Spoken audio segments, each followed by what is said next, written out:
You just lived through it. We all did. That feeling of going to the grocery store and seeing the price of eggs, or milk, or coffee, and just feeling robbed. That creeping anxiety as your gas bill and your electric bill didn't just nudge up, they skyrocketed. In 2022, countries all over the world, from the United States to the United Kingdom to the Eurozone, were hit with inflation rates approaching 10%. That means, on average, everything was 10% more expensive than it was just 1 year earlier. It was a brutal, stressful, and infuriating time. And even now, as the numbers come down, it doesn't feel like a victory, does it?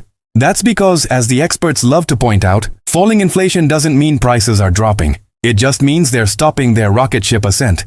The new higher price is, for the most part, here to stay. It's a collective financial trauma. And yet, in the middle of all this pain, you hear the strangest thing from the very people in charge of the money. You hear it from economists, from financial commentators, and from the central bankers themselves. They say things like, a little bit of inflation is actually a good thing. They tell us that while 10% inflation was a disaster, 0% inflation would also be a disaster. They tell us the perfect, healthy Goldilocks number for inflation isn't 0, it's 2%. Why? If rising prices hurt everyone, why can't things just stay the same? Why is the entire global financial system built on the strange idea that your money must lose a little bit of its value every single year, forever? What if I told you that the single most important number in the global economy, this 2% target that dictates your mortgage rate, your savings account, and your cost of living, was a complete accident? That it wasn't the result of 100 years of economic modeling, but an off-the-cuff remark in a single television interview in a country most people rarely think about, that just happened to stick. The story of why your money is designed to fail is one of the most bizarre and important stories in modern history. And it reveals a truth about our economy that is far stranger and more terrifying than you can imagine. To understand our obsession with 2%, we have to go back in time. Not to the ancient world, but to the 1970s and 1980s. This was a nightmare period for economists. It was the era of stagflation. That's a word you don't hear much anymore, but it was a monster. It meant the economy was stagnating with high unemployment, but at the same time, prices were exploding. Inflation in the United States hit nearly 15%. In the United Kingdom, it went over 25%. People were carrying wheelbarrows of cash in some countries. It was chaos. It destroyed savings, toppled governments, and created a generation of deeply cynical citizens. Governments were desperate. They needed a new anchor. The old system, the gold standard, was long gone. They needed a new promise, a new story to tell the public that they had the monster under control. And so, central banks around the world started experimenting. In the United States, Federal Reserve Chairman Paul Volcker did the unthinkable. He jacked up interest rates to a crippling 20%, intentionally plunging the economy into a brutal recession to break the back of inflation. It worked, but the cost was astronomical. Millions lost their jobs. It was a sledgehammer approach. Other countries were looking for a smarter, more elegant solution. And this is where our story takes an unexpected turn to New Zealand in 1988. New Zealand was having its own inflation crisis. A new finance minister, Roger Douglas, was trying to implement radical reforms. He was on a television show, and the interviewer, in a kind of gotcha moment, pressed him. He asked what the goal of his new monetary policy was. What was he actually aiming for? And the minister, in an unscripted, off-the-cuff moment, said something that would change the world. He said the goal should be genuine price stability. And when pressed for a number, he said something like around 0 to 1%. In the audience that day was the head of New Zealand's central bank, a man named Don Brash. Brash heard this, and in a stroke of bureaucratic genius, he decided to take the minister literally. He thought, finally, a clear target. He went back to his team and said, this is it. This is our mandate. They eventually formalized this into an official target band of 0 to 2%. They called it inflation targeting. And a funny thing happened. It worked. By giving the public, the businesses, and the markets a clear, simple number, it anchored their expectations. People stopped expecting prices to spiral out of control, and so they stopped raising prices preemptively. It broke the psychological fever of inflation. It was so successful, so simple, that other countries took notice. First, Canada adopted it. Then the United Kingdom, Sweden, Australia. Over the next decade, inflation targeting became the global standard. The United States Federal Reserve was a late adopter, not officially stating a 2% goal until 2012, but they had been operating on that implicit target for years. And so, by the early 2000s, the entire developed world was marching to the beat of this same drum. 2%. Not because a supercomputer had run the numbers and found 2% was the magic constant of the universe, But because a politician in New Zealand said 0 to 2 on TV, and it seemed like a good idea at the time. But this just brings us back to the original question. Why 2? Why not 0? The original New Zealand target included 0. But over time, economists and central bankers settled on just 2%. They actively decided that 0 was not just bad, but dangerous. And the reason why reveals the fundamental operating system of our economy. The first reason, and the one they tell you most often, is that 2% acts as a crucial buffer against the economic bogeyman, deflation. Deflation is the opposite of inflation. It's when prices, on average, start to fall. Now, on the surface, this sounds fantastic. Who wouldn't want their grocery bill to get smaller? Who wouldn't want to buy a car or a house for less money next year than it costs today? But to an economist, deflation is a death sentence. It is the beginning of a vicious, inescapable black hole called a deflationary spiral. Let's walk through how it works. Imagine you're thinking about buying a new car. The price is $30,000. But you hear on the news that the economy is in a deflationary period and prices are falling. You think to yourself, why buy it today? If I wait 6 months, that same car might only cost $28,000. So you wait. Now imagine everyone thinks this way. Not just about cars, but about new refrigerators, new computers, new houses. Everyone stops buying big-ticket items. They delay their purchases, waiting for a better price. What does this do? Demand across the entire economy collapses.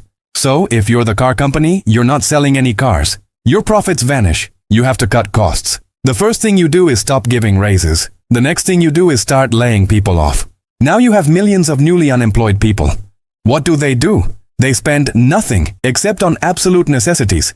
This causes demand to collapse even further. So the car company, now desperate, has to cut its prices again, maybe to $25,000. This just confirms to everyone else that waiting is the smart move. This forces the company to lay off more people. This is the spiral. Less spending leads to lower prices, which leads to fewer profits, which leads to layoffs, which leads to even less spending. It feeds on itself. But there's a second, even more toxic element: debt. Think about your mortgage. Let's say you have a $300,000 mortgage, and your monthly payment is $1,500. In an inflationary world, your income tends to go up over time, while your mortgage payment stays the same. That debt becomes easier to pay off. It becomes a smaller and smaller percentage of your growing income. In a deflationary world, the exact opposite happens. Your mortgage payment is fixed at $1,500. But your boss just told you that because the company is struggling, you have to take a 10% pay cut. Suddenly, that $1,500 payment is a much larger chunk of your income, and the real value of that $300,000 debt you owe, it just went up. The house it's tied to is losing value, but the debt itself is becoming a heavier and heavier anchor. This causes a wave of defaults and bankruptcies. People lose their homes. Banks collapse because their loans aren't being paid back. This isn't a theory. This is what happened during the Great Depression in the 1930s. It was a catastrophic deflationary spiral, and it was the single worst economic disaster of the modern era. This is the nightmare that keeps central bankers awake. They look at inflation as something they have tools to fight. If inflation gets too high, like it just did, they can raise interest rates. This makes it more expensive to borrow money, which cools down spending and brings inflation back down. It's painful, but it works. But what do you do about deflation? How do you force prices to go up? You can cut interest rates, but what happens when you cut them all the way to zero? You can't go lower. You're at what's called the zero lower bound. You're out of ammunition. This is what Japan has been living through for 30 years. Their lost decades. An entire generation has grown up in a zombie economy of stagnant growth, flat wages, and the constant threat of deflation, because their central bank has been unable to permanently escape that deflationary pull. So, the 2% target is, first and foremost, a buffer. Economists know that inflation naturally bounces around. It never stays perfectly still. If your target is zero, any small economic shock, any little recession, could accidentally push you below zero into that deflationary danger zone. By targeting 2%, you give yourself a margin of safety. You can have a mild recession, inflation can fall to 1% or 0.5%, and you're still safe. You're not in the black hole. This leads to the second reason, which is a bit more subtle. Inflation, they argue, greases the wheels of the economy, especially the job market. This has to do with a concept called sticky wages. Think about your own job. It is psychologically very difficult for a boss to come to you and say, "Hey, times are tough. I'm cutting your pay by 3%. People hate this. They would rather quit or get fired than take a nominal pay cut. It feels like an insult. But in a world with 2% inflation, the boss can do the same thing, just silently. They can simply not give you a raise for a year. Your paycheck says the same amount. But because everything in the world now costs 2% more, your real wage, your actual purchasing power, just fell by 2%.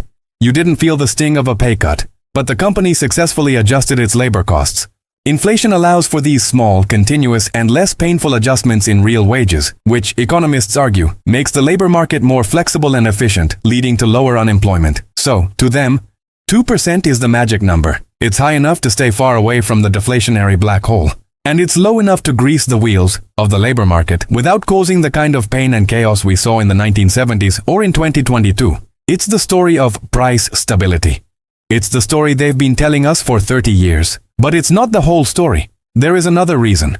A much bigger, darker, and more self-serving reason why governments and central banks are terrified of 0% inflation. It's the one they don't like to talk about in public interviews. And it has to do with a simple question. Who is the single biggest debtor in the entire world? It's not a person. It's not a company. It's the government. The United States government, for example, is over $34 trillion in debt.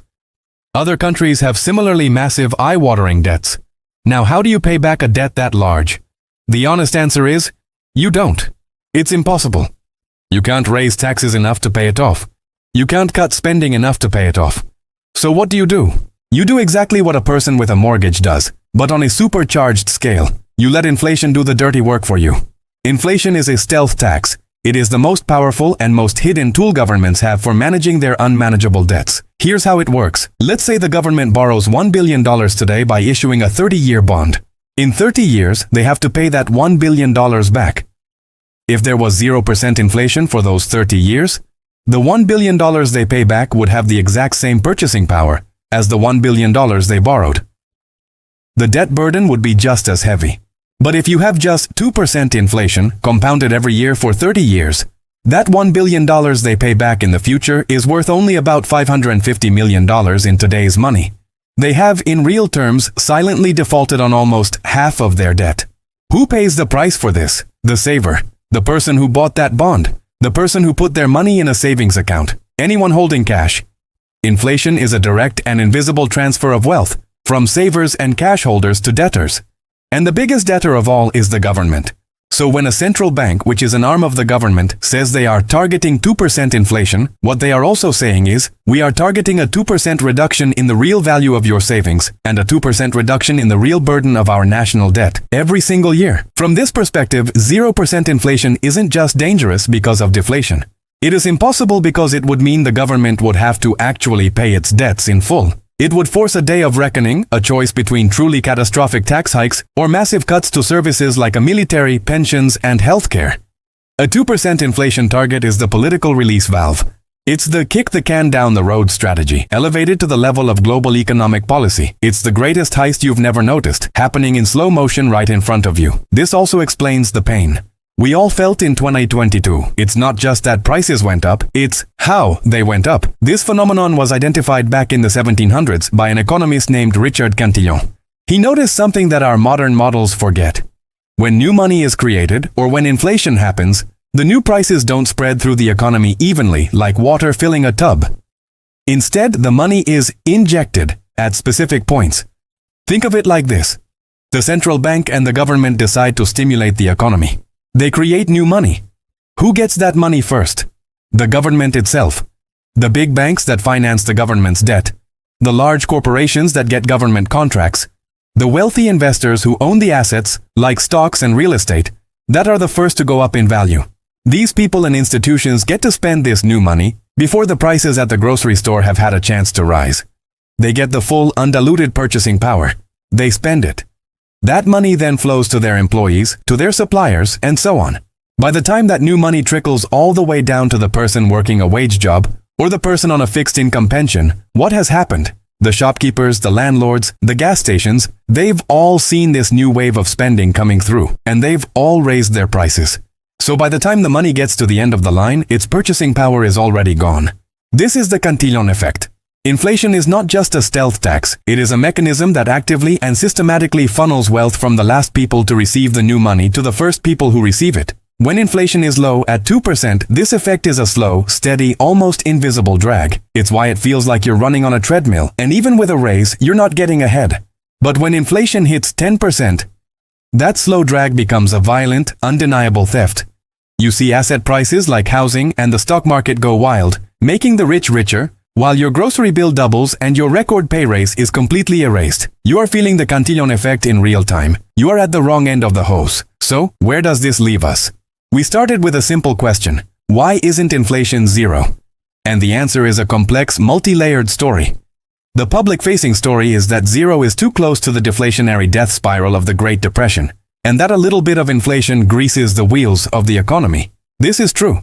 The accidental story is that the 2% number itself isn't a scientific law, but a historical accident from New Zealand that just happened to work, mostly by managing our psychology. But the hidden story, the one that truly explains the system, is that inflation is a necessary tool for governments to manage their impossible-to-repay debts. It is a stealth tax on savers and a subsidy for debtors. And the pain of inflation, the reason it feels so profoundly unfair, is because it is. The Cantillon effect ensures that the benefits of inflation flow to the powerful first, and the costs fall on the ordinary person last. For 30 years, this 2% target was the unquestioned religion of the financial world. But after the chaos of the pandemic and the inflationary spike of 2022, that religion is facing a crisis of faith. Economists are now openly debating if 2% is too low. Some argue we need a 3 or even 4% target to give governments more room to inflate away their debts. Others argue that this entire system is a house of cards, a rigged game designed to protect a broken status quo. The one thing that is certain is that the simple, stable world built on that accidental 2% promise is over. We are now in a new era, where the very code that runs our economy is being rewritten. And